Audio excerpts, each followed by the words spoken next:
Good morning. How are you doing this morning? I'm doing great. Good. Did you have a good sleep? Yes, I did. Good. I woke up around 10 to 7. That's good. So this is our little segment. We're going to do Rant and Rave. And my name is Taz Augustine. And my name is Henry Augustine. Glad to have you folks join us. Anyways, we're going to have a little talk.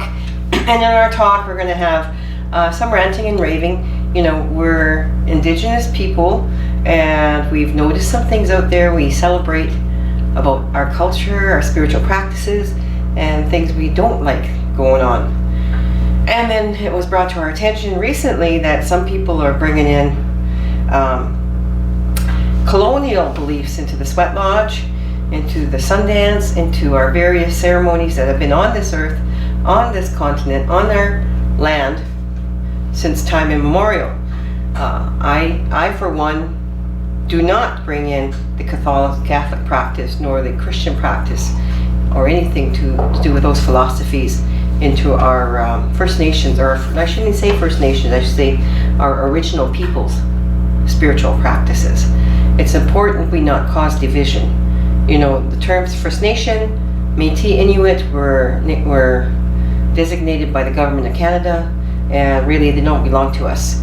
I'm Navajo, Cree, Nihil, and part Scottish, and so I like to own those, and Lakota, and I like to own those backgrounds, those ancestral bloodlines.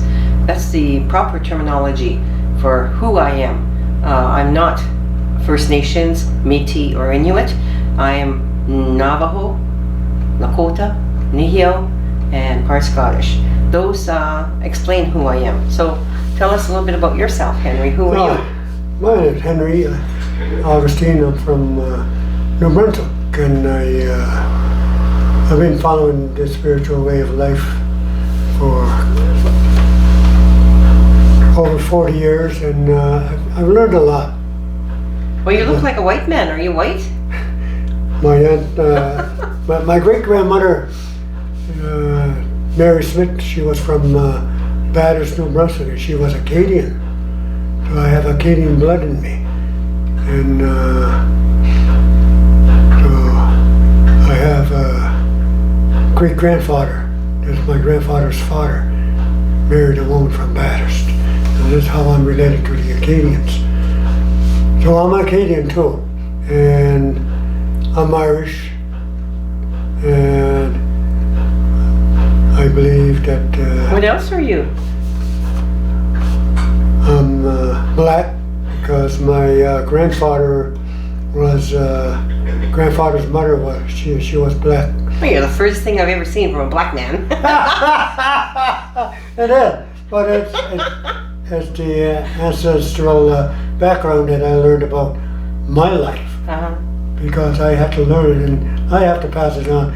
Even when I passed it on to my brother Michael, he was really surprised he was an Acadian. But you didn't mention the other thing you are, which is Indigenous. Which? I'm from Mi'kmaq Nation. In my language, we say "Ulno." Ulno in means I'm human. In my language, and Ulnoimk is the way of life that I live today. With spirituality every day.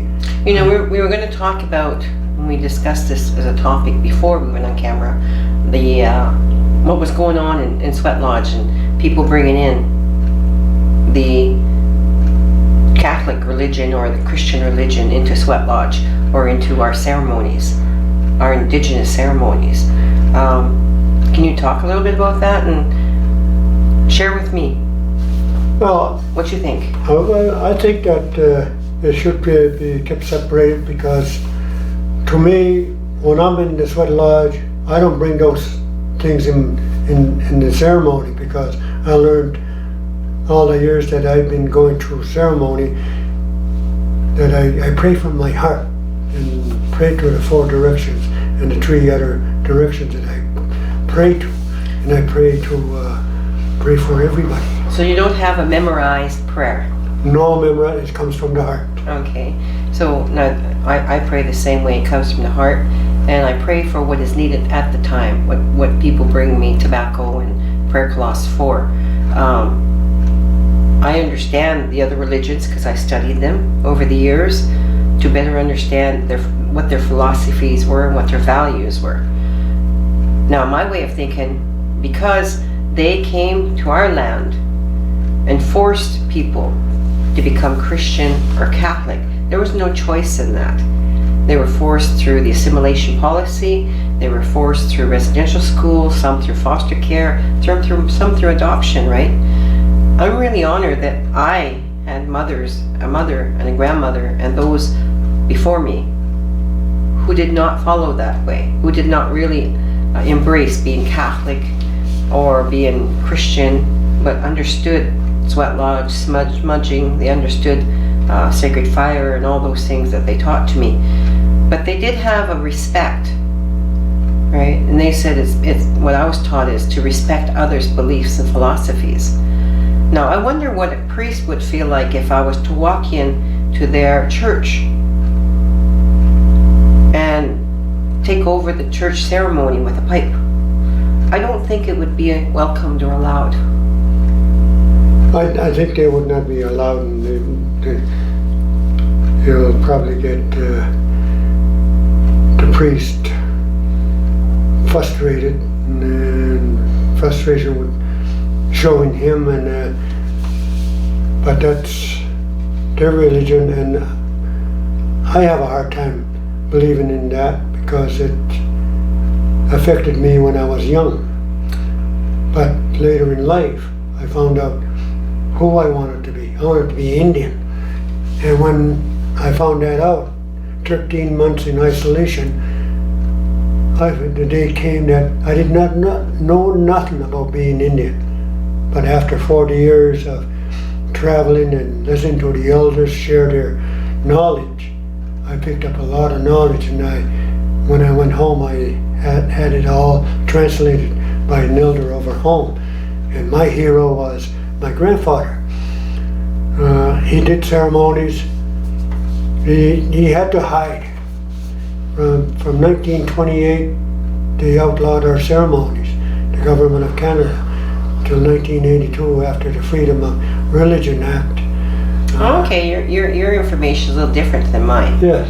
See, my understanding is it was banned with a potlatch in BC in the 1800s, 1881 I do believe. Yes. And then that ban was lifted in 1951, making it legal for our people to practice our our spiritual practices, right? It's a way of life. It is. And like your relative, my mom was hidden in a bush when she was a child, away from the Indian agents who came to scoop. Now, when I think about those things, I get angry. I get angry because it's like, how dare people come into our home and force their beliefs upon us?